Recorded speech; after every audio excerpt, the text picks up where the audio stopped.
Изјавата на рускиот министер за надворешни работи Сергеј Лавров, кој отворено го обвини Западот дека подготвува конфликт во Македонија, силно ја вознемири меѓународната политичка сцена. Искусниот дипломат најпрво објасни дека владата на Груевски е на удар затоа што е поддржала Москва. Стоит за всем этим все-таки желание воздействовать на него в связи с отказом присоединиться к санкциям против России.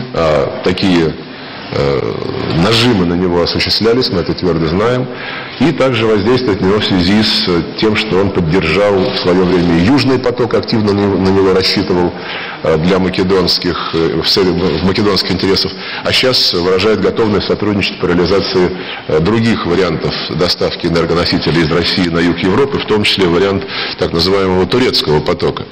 И очень печально и опасно, что для того, чтобы достичь цели подрыва правительства Груевского, пытаются задействовать албанский фактор. Оваа поддршка на Лавров за владата на Груевски уследи, откако Москва ги осуди протестите на опозицијата, обвинувајќи дека се помогнати од Западот со цел да се предизвика обоена револуција по примерот на Украина.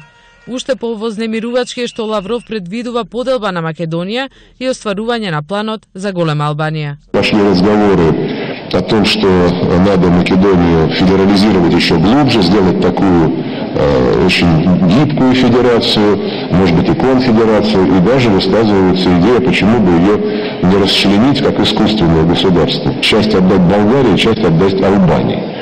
Ну и из Тираны устами премьер-министра провозглашаются лозунги Великой Албании. Это уже безотносительно Македонии в более широком плане. Реагираше само официјална Софија дека ова е неодговорна изјава и дека Бугарија го поддржува територијалниот интегритет на Македонија. Аналитичарите се согласуваат дека во тек е сценарија кој се остварува врз грбот на Македонија.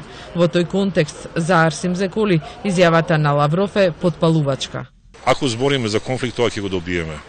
Потешко да се збори за соработка, но не по некои емоционални, сентиментални аспекти, туку базирани врз интерес. Прашањето за разрешување на овие спорови не започнува тоа колку се сакаме, туку каде заедничкиот интерес на граѓаните етнички македонци и граѓаните етнички албанци.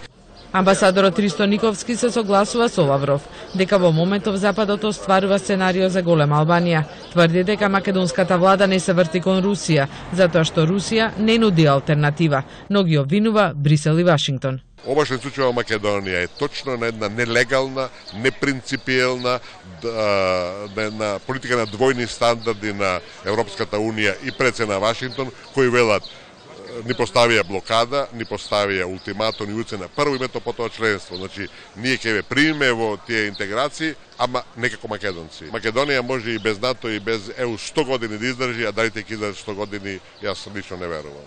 Македонските власти молчат. Нема реакција ниту на повикот на германскиот шеф на дипломатијата Валтер Штајнмајер Македонија да докаже дека останува на европскиот пат.